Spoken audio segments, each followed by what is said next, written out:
तुम्हाला कसंही सांगा आणि कोणत्याही पद्धतीनं सांगा, तुम्हाला आणि तुम्हालाच काय मला सुद्धा ती गोष्ट कळू शकत नाही. स्वातंत्र्याची किंमत कळू शकत नाही, नाही कळू शकत. कारण की आपलं काही जळलंच नाही, आपल्याला काही झळच बसली नाही ना, आपल्याला ते कळू शकत नाही.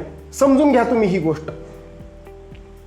म्हणजे मी नेहमी एक उदाहरण देतो की तुम्ही झोपेतनं सकाळी उठता, बेसिनच्या समोर जाता आणि फक्त ते एक टॅप करता आणि त्यातनं पाणी यायला सुरुवात होती.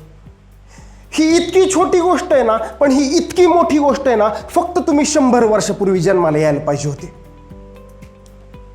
रात्री बेरात्री 2-3 वाजता आपल्याला जाग येते, आपण उठतो आणि एक बटन टाकतो आणि सगळीकडे लाईट लागते. ही इतकी छोटीशी गोष्ट आहे ना, पण ही इतकी मोठी गोष्ट आहे ना. फक्त 100 वर्षापूर्वी जन्माला यायला पाहिजे होते, फक्त 100 वर्षापूर्वी. आपली आई किचनमध्ये जाती, गॅस सुरू करती आणि फक्त लाईटरचं एक बटन दाबते. आजकाल तर ते ह्याच्यातच असतं ना, त्या लाईटर, त्या गॅसमध्येच, त्या गॅसच्या बटनातच त्या लाईटरचं पण बटन असतं. फक्त ते बटन चालू करायचं आणि लगेच गॅस पेटतो. ही इतकी छोटी गोष्ट आहे, पण ही इतकी मोठी गोष्ट आहे ना. फक्त 100 वर्षापूर्वी तुम्ही जन्माला यायला पाहिजे होते.